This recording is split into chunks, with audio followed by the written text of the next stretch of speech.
I'm Christopher McLean. Welcome to Heroic Design.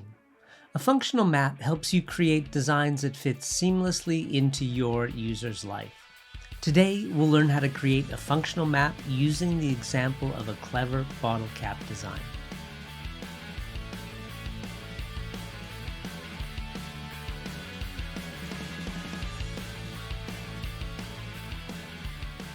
In episode 10, we started a design project by creating the overall function and sub-functions for a clever plastic bottle cap design. Today, we're going to continue with that example to the next step in the process, creating the functional map. This will be a complete representation of our system and how it works within our user's system. We've all had products that didn't fit into our lives and didn't solve our problem. Most of the time, this is a misunderstanding by the designer of our life and the exact problem we need solved. Our goal here is to clearly state these so that we as designers don't miss the mark when we are integrating a product into our users' lives. We'll review what a functional map is and how we use it, then do a quick review of the functions from episode 10, and then work through the functional map. We'll start with the overall function, then do the functional map with all the sub-functions. And please like and subscribe if this video is helping you in your journey of being and becoming a designer. Your design is a system that fits within your user's system. The different parts of the system you're designing work together to complete a job for your user and solve their problem. There is always a boundary between your system and your user's system. Understanding where to place this boundary is critical. If you misplace the boundary, critical functions will be missed or duplicated. There are also flows of materials, energies, and signals within your design, along with flows into and out of your design. And if you miss important flows and transformations of energy, materials, and signals, your design will be surprised when it enters your user's life. It won't be able to interact properly with your user's system. Your functional map makes all these relationships explicit and sets you up so you can properly solve the problem. So a functional map is just a representation of your system with its functions, boundary, and flows of materials, energies, and signals. It doesn't solve the problem or design the product, but it does set you up for a success when you do, because we will use the functional map when we brainstorm solutions. A quick review of our functions. First, the overall function: seal, unseal, reseal soda for drinking.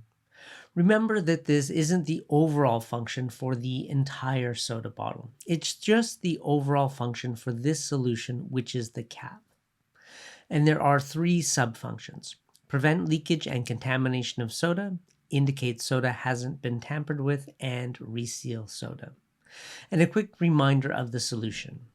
It looks a bit like a standard plastic bottle cap, but the top part is attached to the bottom ring, and this small cam keeps the cap away from the opening of the bottle. The overall function is the highest level. We start simply by putting the overall function in a box. And then we draw a system boundary around that box. At the moment, we're just interested in this system at the top of this solution, not the entire system I'm holding in my hand. This is the legend for our streams. Material is a double line, energy is a single line, and signal is a dashed line. And now we add our streams. Down at the bottom left is the material stream soda. It enters the system and stops, which is a very visual way to show the function of this solution. At the middle left is the unseal, reseal, force, and motion. For this particular design, we're assuming the user will put this energy into the system. At the top left are contaminants, which also end at this function. Whenever you're creating a functional map, think about the materials, energies, and signals in the environment that you'll have to deal with. For example, if you're designing the rolling surface for a vehicle, there will be asphalt, rain, ice, rocks, nails, etc. At the right, there are two signals, not tampered with and sealed or not sealed. Signals are a bit tricky because they're often not flashing lights or buzzers.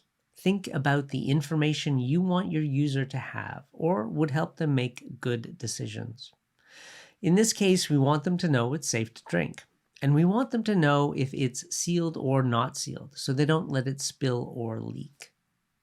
If we were talking about the whole system, there might even be signals around the idea that this beverage will be refreshing and delicious. But I'll leave these out of this system. When we look at this overall function, we're starting to get a really good idea of the problem we're trying to solve. This is the functional map. There's a lot here, but we'll go through it methodically. The overall function and the functional map state the same thing. They represent the same system.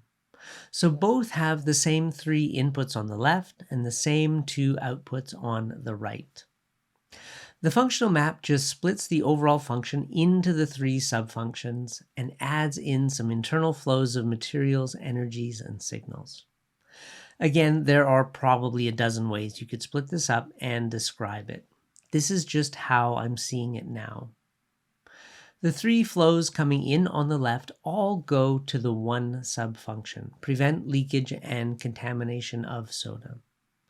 At the top right, the signal not tampered with is coming from the subfunction indicate soda hasn't been tampered with. That's fairly clear.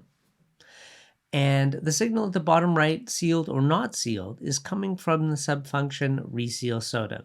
That's also clear. You can label the internal flows of materials, energies, and signals if you want, especially if one of the subfunctions is transforming a flow.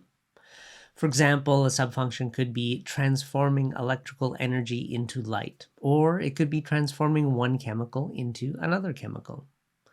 As I'm looking at this, it does seem odd to separate preventing leakage and contamination from reseal.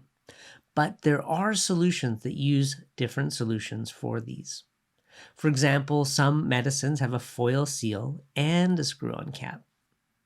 So that is the functional map, and now we have a great idea of the problem we're trying to solve. Now that we've created the overall function and functional map, we have a great idea of what our system is, the problem we're solving, and the inputs and outputs. In the next video, we will talk about requirements, which are the hard performance numbers we have to meet. We'll also look at criteria, which are how we describe a great solution. They are often quite similar, but we use them in different ways. And if it's time for you to start turning your ideas into products, the Heroic Design Workbook is a complete and rigorous design process that will help you create remarkable products. A link is in the notes. Thank you for your time and attention. I'll see you soon.